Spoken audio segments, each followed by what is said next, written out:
Story 1. The Vanishing Cry. The Chesapeake Bay lay under a shroud of darkness, its waters a mirror for the faint crescent moon that hung like a sickle in the July sky. The air was heavy with the tang of salt and the lingering warmth of a sweltering summer day. Kyle's 27-foot center console boat, the Sea Witch, cut through the lagoon with a low hum, its radar pinging softly to warn of unseen shoals and distant vessels. Aboard were 6 friends: Kyle, the stoic captain; Alex, the introspective narrator; Jake, the brash adrenaline junkie; Sarah, the group's cautious voice of reason; Emma, the empathetic dreamer; and Ryan, the laid-back jokester. Their laughter echoed across the water, fueled by spiked seltzers and the freedom of a Friday night in mid-July 2025. The day had been a blur of sun-soaked revelry. They docked at the Rusty Anchor, a waterfront bar where neon signs buzzed and live music thrummed. Oysters and cold beers had flowed freely, and the group had danced until the stars emerged. Now, well past midnight, they cruised slowly through the lagoon, a playlist of hip-hop and rock blasting from the boat's speakers. The world felt like theirs alone, a bubble of light and sound adrift in the vast, silent bay. Alex leaned against the railing, his eyes drawn to a lighthouse on a nearby barrier island. Its beams swept across the water in a hypnotic rhythm, casting fleeting shadows that seemed to writhe. The group had been joking about its eerie presence. Emma spinning tales of ghostly keepers, Jake scoffing at the idea, when Alex caught a sound that didn't belong. It was faint, almost swallowed by the music, but unmistakable. A scream, raw and piercing, slicing through the night. "Cut the music!" Alex shouted, his voice sharp with urgency. Ryan fumbled with the O chord, and the sudden silence was deafening, broken only by the gentle slap of waves against the hull. The group froze, ears straining. There it was again, a woman's voice, desperate and terrified, crying out from the direction of a small wooded island in the lagoon's center. "Help! Please! Someone!" The words sent a chill through the air, turning their carefree night into something sinister. Kyle's face hardened. "That's no prank," he said, already turning the wheel toward the island. The engine growled as the Sea Witch picked up speed, its bow slicing through the water. The screams grew louder, more frantic, each one laced with a visceral fear that made Alex's stomach twist. "I'm being followed," the voice wailed, the words barely audible over the wind. Followed by whom? A stalker? A killer? The island loomed ahead, its silhouette jagged with twisted trees and dense underbrush. It was a place no one visited, a forgotten speck of land rumored to have once been a smuggler's hideout. They anchored just off the shore, the boat rocking in the shallow water. Armed with flashlights and fueled by adrenaline, the group disembarked, their sandals sinking into the muddy bank. The air was thick with the scent of decay, rotting leaves, brackish water, and something faintly metallic. They spread out, calling into the darkness. "We're here! Where are you?"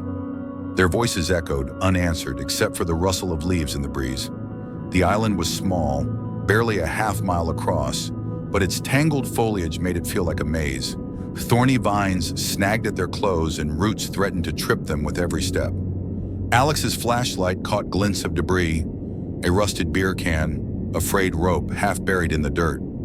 Hints that this place wasn't as abandoned as it seemed. The screams had stopped, replaced by an oppressive silence that pressed against their eardrums. Sarah clutched Alex's arm, her voice trembling. "What if we're too late?" They pushed deeper, the beam of Jake's flashlight darting wildly. He was the first to find something. A scrap of fabric, torn and stained, caught on a branch. "This is fresh," he said, holding it up. The cloth was blue, smeared with what looked like mud or blood. Emma gasped, her hand flying to her mouth. Before anyone could respond, a new scream tore through the night, this one closer, more guttural, and abruptly silenced, as if a hand had clamped over the woman's mouth. "Over there!" Jake shouted, pointing toward the island's far shore. They ran, crashing through the underbrush, heedless of the branches that clawed at their skin or the mud that sucked at their feet. Alex's bare soles burned, blood seeping from cuts he didn't feel. When they reached the shore, They found nothing but the lapping waves and a faint ripple in the water, a wake, fresh and spreading, as if a boat had just fled. Kyle and Jake were already there, their faces grim. "I heard an engine," Kyle said, his voice low. "It was fast, like they didn't want to be seen." Alex scanned the horizon, but the darkness was impenetrable, the fog rolling in like a living thing. The wake was their only clue, a taunting reminder that someone, or something, had slipped away. Emma's voice broke the silence, quivering with fear. What if she's still out there? What if they took her? Ryan, usually the group's comic relief, was silent, his eyes wide. Sarah pulled out her phone, her hands shaking as she dialed 911. "We need help," she told the dispatcher, her voice cracking. "There's a woman in danger, and we think someone took her." The Bay Patrol arrived within 30 minutes, their searchlight cutting through the fog. Two officers, grizzled and no-nonsense, listened as the group recounted the screams, the chase, and the vanishing boat. Radios crackled as they coordinated a search, but the bay was vast and the night was against them. The officers searched the island, finding only the torn fabric and a few broken branches, evidence of a struggle, but no answers. Exhausted and shaken, the group returned to the Sea Witch and headed back to the marina. They spent the night in Kyle's backyard, huddled around a fire pit, the flames casting flickering shadows on their faces. No one slept. They replayed the events obsessively, each scream etched into their minds. Was it a kidnapping? A human trafficking ring operating in the bay? The lack of closure was maddening. In the days that followed, they scoured local news and ex-posts, desperate for any mention of a missing woman. Nothing surfaced. Alex and Sarah even returned to the island in daylight, hoping for clues, but found only the eerie quiet of a place that seemed to guard its secrets. The group's dynamic shifted. Jake became reckless, Emma withdrawn, Ryan's jokes hollow. The lighthouse, once a quirky landmark, now loomed in their nightmares, its beam a silent witness to a mystery they might never solve. Weeks later, Alex received an anonymous message on X, a blurry photo of a woman's face, her eyes wide with fear, time-stamped the night of the incident. The account was deleted before he could reply. He showed it to the group, and the image haunted them, a ghostly reminder that the truth was still out there, drifting in the dark waters of the bay. Story 2: The Ghost Ship's Lament. The Atlantic Ocean was a restless giant, its waves churning under a sky heavy with storm clouds. It was August 1983, and Jack and Tom, brothers bound by a love of the sea, were 20 miles off the coast of Cape Cod aboard Jack's 1970s two-cabin cruiser, the Salty Dawn. The boat was a relic of better days, its teak paneling and brass fittings a testament to Jack's meticulous care. For the brothers, these fishing trips were sacred, a chance to escape the monotony of life and chase the thrill of the catch. Striped bass, tuna, and cod were their quarry, and the deeper they ventured, the richer the rewards. The night had started like any other. The brothers had anchored in a quiet stretch of ocean, far from the twinkling lights of the shore. Inside the cabin, the air was warm with the scent of grilled fish and the clink of beer bottles. A new moon left the sky pitch black, and a blanket of clouds swallowed the stars. Jack and Tom sat at a small table, playing poker with the intensity of men who knew each other's tells too well. Laughter filled the cabin, punctuated by the creak of the boat and the distant moan of the wind. Then, without warning, the lights flickered and died. The cabin plunged into darkness, the only light coming from a flickering lantern that cast eerie shadows on the walls. "Son of a..." Jack muttered, grabbing a flashlight that barely pierced the gloom. He stomped to the circuit panel, his curses echoing as he pried it open. 2 fuses had blown, knocking out nearly every light on the boat, including the running lights that marked their position. With no spares and a storm brewing, navigating was out of the question. "We're stuck till dawn," Jack said, his voice tight with frustration. They settled in for an early night, but sleep eluded them. An hour later, a strange sound broke the silence. A low, rhythmic hum, like the drone of a distant engine or the moan of something alive. It came from the stern, growing louder with each passing minute. Tom sat up, his heart pounding. "You hear that?" Jack nodded, his face pale in the lantern's glow. They stepped onto the deck, the air damp with the promise of rain. The darkness was absolute, pressing against their eyes until they couldn't tell if they were open or closed. The hum was clearer now, less mechanical, more human. It was a groaning, almost mournful sound, rising and falling like a dirge. Jack swept the flashlight across the water, but its beam dissolved into the void after a few meters. "Could be a whale," he said, though his voice lacked conviction. Tom shook his head, his gut twisting. "That's no whale. It sounds like someone's out there." The brothers stood frozen, the hum weaving through the wind like a ghostly chant. It seemed to come from all directions, circling the boat, taunting them. Jack's flashlight caught a flicker of movement in the water. A ripple, too deliberate to be a wave. "Did you see that?" he whispered. Tom nodded, his mouth dry. The rain began to fall, a cold drizzle that drove them back into the cabin. Driving in these conditions was suicide, so they bunked down, the hum lingering in their ears like a curse. Sleep was fitful, haunted by the sound and the isolation of the open sea.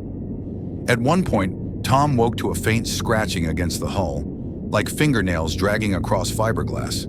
He lay still, his heart hammering, but the sound didn't return. By dawn, the world was shrouded in fog, a gray veil that clung to the water. Jack woke Tom with a nudge, his face grim. "Come outside. You need to see this." They stepped onto the deck, the air thick with moisture. Through the mist, they spotted it, a boat no more than 50 yards away, drifting aimlessly. It was a small cruiser, its hull weathered, its deck silent. No lights, no movement, no sign of life. Jack fired up the engine and eased the salty dawn closer, the fog parting reluctantly around them. He blew the ship's whistle, a sharp blast that echoed across the water. No response. The other boat rocked gently, its bow dipping into the swell. "Looks abandoned," Tom said, his voice barely above a whisper. Jack tied a rope between the two vessels, securing them together. With a deep breath, he climbed aboard, the deck creaking under his weight. The cabin door was ajar, swaying with the boat's motion. Jack pushed it open and froze. The air was thick with a stench so foul it made his stomach lurch, the unmistakable odor of decay. In the dim light filtering through a porthole, he saw it. A man suspended by a rope from the ceiling, his body swaying like a pendulum. His face was a mask of agony, his eyes wide and unseeing. Jack stumbled back, bile rising in his throat. He scrambled onto his own boat, retching over the side. Tom didn't need to see the body to know something was horribly wrong. Jack's ashen face told the story. But then, as they prepared to radio the Coast Guard, the hum returned. Louder, closer, coming from the water itself. The brothers froze, their eyes darting to the waves. A shape broke the surface, indistinct in the fog, but unmistakably human. It was there for a moment, then gone, leaving only ripples. "What the hell was that?" Tom whispered, his voice shaking. Jack shook his head, his hands trembling as he grabbed the VHF radio. They marked their coordinates and contacted the nearest Coast Guard station, their voices cracking as they described the body and the eerie hum. The Coast Guard arrived within an hour, their cutter slicing through the fog. The officers boarded the ghost ship, their faces grim as they confirmed Jack's account. They found no sign of the figure in the water, but the brothers' story was taken seriously. As the salty dawn headed back to shore, Jack and Tom sat in silence, the hum still echoing in their minds. They never learned the man's identity or what drove him to his fate. The Coast Guard speculated he was a lone fisherman, but the hum and the figure in the water remained unexplained. Jack sold the boat a year later, unable to shake the image of the body or the sound that haunted his dreams. The brothers still fish, but they stay close to shore, wary of the ocean's secrets. The ghost ship became a legend in their family, a tale of a night when the sea revealed a darkness they could never unsee. Story 3: The Predator in the Canal.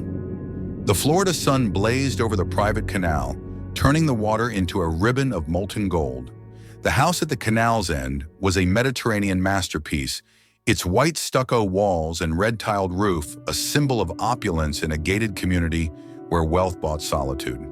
For Mia, 23, and her sister, Ava, 26, this was their kingdom, a paradise of jet skis, a 35-foot Pro-Line express boat named Blue Horizon, and a backyard that opened onto a marshy wilderness where the canal dead-ended. Their parents, jet-setting entrepreneurs, were often absent, leaving the sisters to rule the roost with their German shepherd, Titan, as their guardian. The house was a magnet for friends, its infinity pool and private dock hosting parties that echoed into the night. But on this scorching August afternoon in 2025, Mia and Ava sought escape.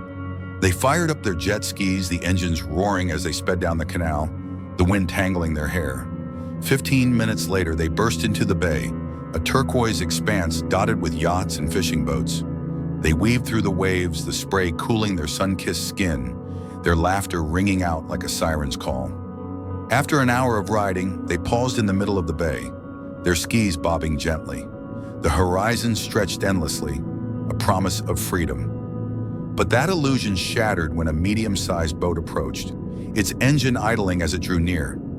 At the helm was a man in his late 50s, his belly straining against a faded polo shirt, a beer can glinting in his hand. His smile was too wide, his eyes too hungry, like a wolf sizing up prey.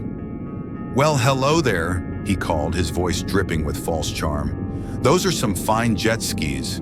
I've got a couple myself, plus a mansion on the water with a pool you'd love. Why don't you come by, take a dip?" Mia and Ava exchanged a glance, their instincts screaming danger. They deflected his invitation with polite excuses, mentioning a need to head home.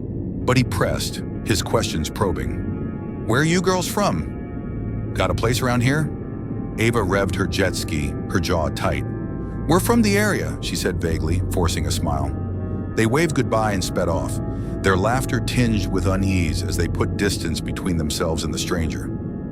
"What a creep," Mia said, shaking her head. Ava nodded, her eyes narrowing. "Inviting us to his pool? He's old enough to be our dad." They rode for another hour, but the encounter left a shadow. As the sun dipped lower, they decided to head home. The canal was quiet, the mansions lining the water standing like silent sentinels. At the T intersection where their canal branched off, Mia glanced back and froze. The man's boat was there, drifting slowly past the intersection, its bow pointed in their direction. Her heart sank. Was he following them, or did he live nearby? The uncertainty was a cold weight in her chest. They docked their jet skis and began washing them down, the routine a feeble attempt to reclaim normalcy. But then they heard it, the low rumble of an engine. The man's boat was back, gliding down their canal, stopping right in front of their dock. He leaned over the railing, his smile unchanged, and launched into a stream of compliments. "Beautiful place you got here. That backyard's perfect for parties. You girls throw any?" Ava stepped forward, her voice like steel. "Why did you follow us here? That's really creepy." The man's smile faltered, but he recovered quickly. "Oh, I live in the community too. Just wanted to check out your canal. No harm meant." His words were smooth, but they didn't match the predatory glint in his eyes. Titan's growl rumbled from inside the house, a warning that made the man's gaze flicker. Mia's stomach churned. She could feel the dog pacing, his hackles raised. The man seemed to sense their discomfort and finally turned his boat around, navigating the marshy dead end with practiced ease. He waved as he left, but neither sister returned the gesture. The line between friendly and threatening had been crossed, and they knew it. They called their father, who was in New York on business. "You should have gotten his registration number," he said, his voice tight with worry. "Stay vigilant. Keep tight and close." The sisters locked every door, their paradise now a fortress. But the real terror came later that night. At 2 a.m., Titan's barking shattered the silence, a deep, frantic sound that yanked Mia and Ava from sleep. Mia crept to her bedroom window, her heart pounding. The backyard was bathed in moonlight, and there, sprinting across the lawn, was a large figure, too bulky to be anyone but the man from the bay. He reached the dock and leapt into the water, disappearing into the darkness. Ava joined her, her face pale. "Was that him?" Mia nodded, her throat tight. They ran downstairs, flipping on every light, but the backyard was empty. Titan stood at the back door, his growls vibrating through the glass. They searched the property, finding a single clue, a wet footprint on the dock, too large to be theirs. The sisters huddled together, their phones clutched like lifelines as they called the police. The officer who arrived was sympathetic but skeptical. Without a boat registration or clear evidence, there was little they could do. The sisters canvassed the neighbors, desperate for security footage, but in a community where wealth bought privacy, cameras were scarce. They installed their own, their once carefree outings now tainted by paranoia. Every boat on the bay became a potential threat. Every stranger, a shadow of the man who had followed them home. Days later, a package arrived at their doorstep. No return address, no note. Inside was a single photo, the sisters on their jet skis, taken from a distance, time-stamped the day they met the man. Mia's blood ran cold. She called her father, who hired a private investigator. The PI traced the boat to a man named Victor Hargrove, a wealthy recluse with a history of harassment complaints, though none had stuck. His current whereabouts were unknown, his mansion on the bay abandoned. The sisters never saw Hargrove again, but his presence lingered. Titan slept at the foot of their beds, his growls a constant reminder of the night their sanctuary was violated. The canal, once a gateway to adventure, now felt like a trap, its waters hiding a predator who might still be watching, waiting for his next chance. Story 4: The Shadow in the Vermont Blizzard. The winter of 2019 was brutal in Vermont, where snow fell like a relentless curtain, cloaking the mountains in an eerie silence. I was in the early stages of my relationship with Jenny, a vibrant snowboarder whose family owned a cozy cabin near Stowe Mountain Resort. We weren't officially dating yet, but our connection was electric, fueled by shared passions and long nights talking about everything from music to the mysteries of the universe. When she invited me to spend a weekend at her family's cabin for some snowboarding, I didn't hesitate. The promise of fresh powder and her company was too tempting to resist. The 5-hour drive from Boston was a journey into another world. As we left the city behind, the landscape transformed into a frozen wilderness. The final half hour took us down a winding, secluded road, flanked by towering pines and the occasional driveway leading to hidden properties. The isolation was palpable. Tire tracks in the snow were rare, and the few houses we passed seemed abandoned, owned by out-of-state families like Jenny's. "Most people only come up here for the season," she explained, her voice soft against the hum of the heater. "It's like a ghost town in winter." We arrived at the cabin just as dusk painted the sky in shades of indigo. It was a quaint, snow-draped structure, its windows glowing with the promise of warmth. We parked, unloaded our gear, and cranked the heat to ward off the biting cold. The cabin was rustic but charming, with a wood-burning fireplace, a small kitchen, and a living room that felt like a time capsule from the 80s. There was no running water. Jugs lined the counter for washing dishes and hands, but the absence of a working toilet meant relying on an outhouse 30 yards from the house. "It's not glamorous," Jenny laughed, "but it's home." That first night, we cooked a simple meal of pasta and marinara, paired with a bottle of cheap red wine. We curled up on the couch to watch The Pursuit of Happiness, the flickering TV casting shadows on the walls. Outside, snow fell steadily, muffling the world. I stepped onto the front deck to relieve myself, too lazy to trek to the outhouse in the dark. The air was sharp, the silence profound, broken only by the soft patter of snowflakes. As I gazed into the darkness, a faint unease settled in my chest, though I brushed it off as the wine and the isolation playing tricks. The next morning, we woke early, eager to hit the slopes. After a quick breakfast of oatmeal and coffee, I bundled up and dashed to the outhouse, my breath clouding in the frigid air. That's when I noticed them. Footprints in the fresh snow, large and uneven, circling the house before vanishing into the woods. They weren't mine, and Jenny's boots were too small to make such marks. "Probably a black bear," she said when I called her out to see. "They're common up here." Her tone was casual, but her eyes lingered on the tracks, and I caught a flicker of doubt. We shrugged it off and headed to Stowe, where we spent 8 glorious hours carving through powder and racing down black diamonds. By the time we stopped at a roadside diner for burgers and fries, The sun had set, and the world was cloaked in darkness. Back at the cabin, we built a roaring fire, cranked up a playlist of classic rock, and cracked open a few beers. The mood was light, the kind of carefree joy that comes from a day well spent. But as the night wore on, the alcohol loosened our inhibitions, and the cabin's isolation began to feel less cozy and more oppressive. Around midnight, I needed to use the outhouse again. Grumbling, I pulled on my boots and jacket, the cold biting through my layers as I trudged through the snowstorm.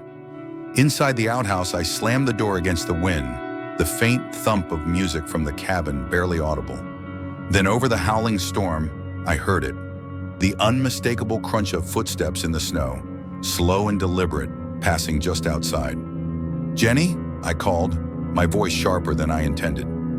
No response. The footsteps continued, fading into the distance. I fumbled for my phone and texted her, "Are you outside?" The message didn't deliver. Cell reception was spotty at best. My pulse quickened, but I told myself it was nothing, maybe an animal or a neighbor. I finished up and stepped outside, only to freeze. The music had stopped. The cabin's lights were off, plunging the clearing into pitch black. The only sound was the soft hiss of falling snow. My phone's flashlight revealed fresh footprints leading toward the cabin, then veering around the side. They were too large to be Jenny's. Heart pounding, I followed the tracks to the front door, banging on it and shouting her name. The door flew open, and Jenny's arm yanked me inside. She slammed it shut, locking it with trembling hands. "There's someone out there," she whispered, her face pale. "I saw him try the door right after you left. I locked it, turned off the power, and hid. He walked past the window, staring inside." Her words sent a chill down my spine. She told me about a secret cellar where her dad kept a few rifles and a shotgun. Navigating by my phone's light, we found the trap door under a rug in the living room. I climbed down the narrow ladder, my hands shaking as I grabbed a rifle and checked the chamber. It was loaded. We huddled on the couch, the gun across my lap, too afraid to turn the lights back on. The nearest neighbors were a mile away, and most were likely out of state. We were alone. The silence was suffocating, broken only by the faint patter of snow. Then, like a nightmare come to life, the footsteps returned, slow and deliberate, circling the house. I gripped the rifle, my mouth dry. "Stay here," I whispered, forcing my legs to move. I threw open the front door, stepped into the storm, and fired 3 shots into the air, the cracks echoing like thunder. "Get the hell out of here!" I screamed, my voice raw with fear and fury. The footsteps stopped. The night swallowed the sound of the shots, leaving only silence. Whoever or whatever it was had fled, their retreat masked by the storm. We didn't sleep that night, sitting back to back on the couch, the rifle never leaving my hands. At dawn, we packed up and left, urged by Jenny's father to get out until things settled. The cabin held nothing valuable enough to risk staying. We drove back to Boston in tense silence, the memory of those footsteps haunting us. Weeks later, a neighbor reported a vagrant squatting in an abandoned cabin nearby, but no one was ever caught. Jenny and I still snowboard, but we've never returned to that cabin. The mountains, once a sanctuary, now feel like a place where shadows wait just beyond the trees. Story 5, The Snicket Stalker. In the winter of 2018, England was gripped by a snowstorm that transformed quaint villages into frozen labyrinths. I was 16, living in a small town in Yorkshire, where the snow was both a playground and a menace. My family was set to visit relatives in Cornwall for the weekend, but I had no interest in enduring awkward small talk with cousins I barely knew. Feigning a stomach bug, I convinced my parents to let me stay home. To my surprise, they agreed, leaving me in charge of our cozy, creaky house and our excitable border collie, Luna. Saturday was blissful. I spent the day on my computer, blasting through missions in Call of Duty, World War II, and binge-watching Stranger Things on Netflix. Luna and I ventured into the backyard, where she bounded through the snow, her joy infectious. By evening, hunger gnawed at me. The kitchen was stocked, but I craved something quick and indulgent. The fish and chip shop in the village, a 10-minute walk away, was calling my name. As dust settled, the snow had stopped, leaving a thick blanket that crunched underfoot. I grabbed a 10-pound note, pulled on my parka, and headed out. The route to the chippy wound through a narrow tree-lined path locals called the Snicket. A few street lamps cast feeble pools of light, but the path was dim, the trees looming like silent sentinels. I'd walked it 100 times, but tonight, with the village hushed by snow, it felt different, unsettling. The chippy was warm and bustling, the air thick with the scent of frying batter. I ordered chips and a battered sausage, the hot paper bag a comfort against the cold. As I started back through the Snicket, the darkness seemed to thicken, the lamps struggling against the night. Halfway down the path, a sharp snap echoed from the trees to my right. I froze, my breath catching. My head whipped around, but the shadows revealed nothing. "Just a fox," I muttered, trying to calm my racing heart. Then it came again. 2 snaps, rapid and deliberate. My pulse surged and I quickened my pace, the chip bag crinkling in my grip. The final stretch of the Snicket loomed ahead, a section where a broken street lamp left the path in near total darkness. I cursed under my breath, my earlier bravado crumbling. The sounds grew louder, a rhythmic crunching now, not twigs but footsteps in the snow, keeping pace with me. I stopped, turning slowly. My heart plummeted. Silhouetted against the distant glow of a lamp was a figure, tall, cloaked in black, and moving toward me with terrifying speed. Panic seized me. I dropped the chip bag and sprinted, my boots slipping in the snow. The Snicket's exit was close, my house just 10 meters beyond. I fumbled for my keys as I ran, my breath ragged. Reaching the door, I jammed the key into the lock, threw myself inside, and slammed it shut, twisting the deadbolt with trembling hands. I peered through the door's small window, expecting to see the figure looming. The street was empty, the snow undisturbed. My chest heaved as I slid to the floor, Luna nudging me with a worried whimper. I tried to laugh it off. Maybe it was a prank or my imagination, but the fear lingered, gnawing at me. I double-checked every lock, closed the curtains, and turned on every light, the house now a fortress against the night. Sleep was impossible. I camped out in the living room, the TV's drone a feeble distraction.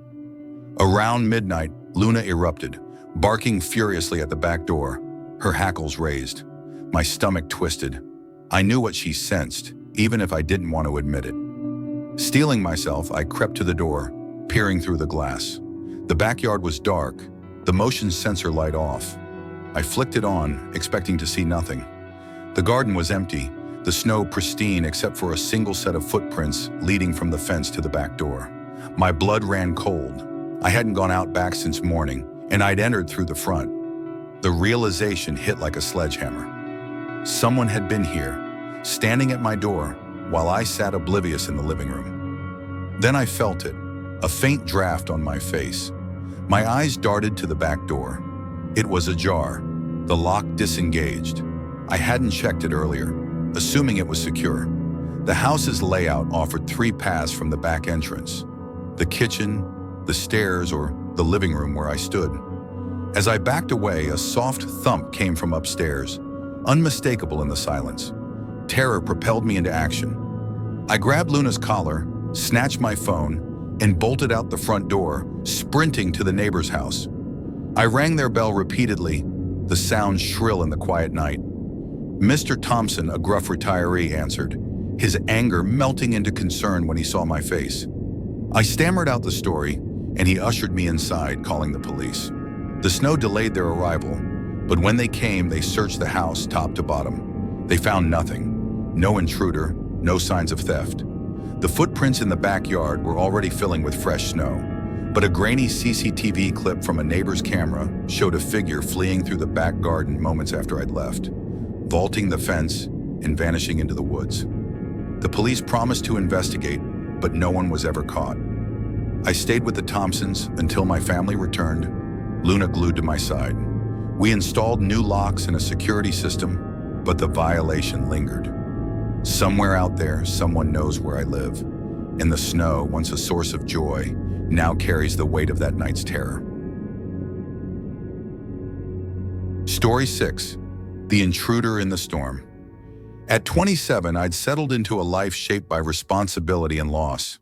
My mother passed away when I was 22, leaving a void that never quite filled. My father, blinded by a degenerative condition in his 40s, relied on my sister Katie and me to navigate a world he could no longer see. Dad had sold his energy company years ago, securing our family's wealth and a portfolio of rental properties.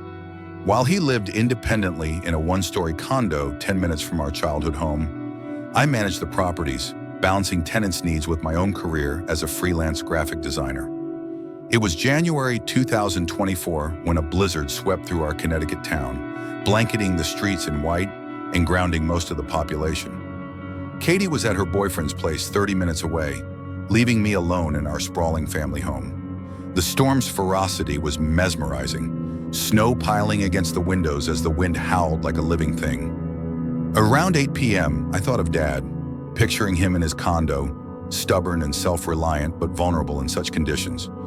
I reached for my phone to check in. His landline, a relic he preferred over his smartphone, rang 4 times before cutting to voicemail. I frowned, trying again. Same result.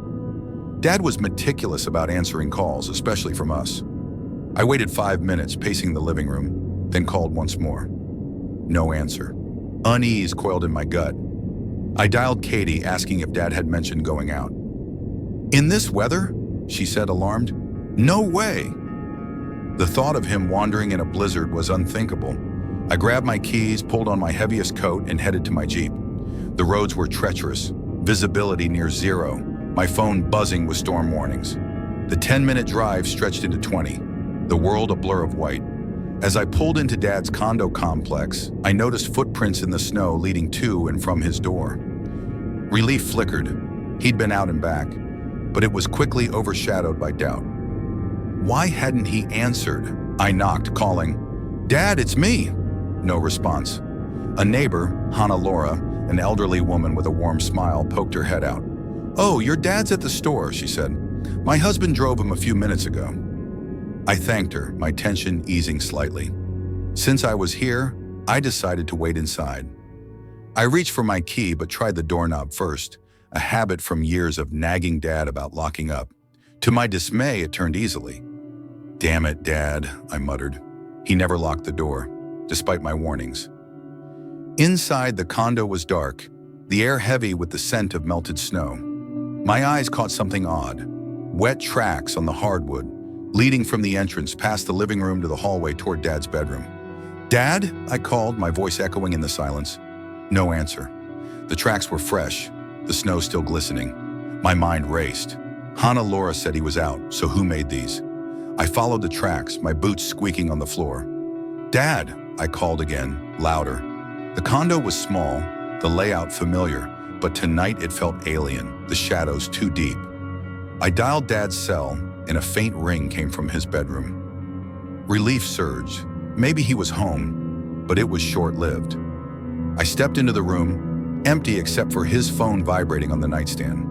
The tracks continued to the bathroom door, which was closed, an anomaly for Dad, who kept doors open for navigation. I knocked, my voice trembling. "Dad!" Silence. The shower curtain was drawn, another oddity. Dad always left it open.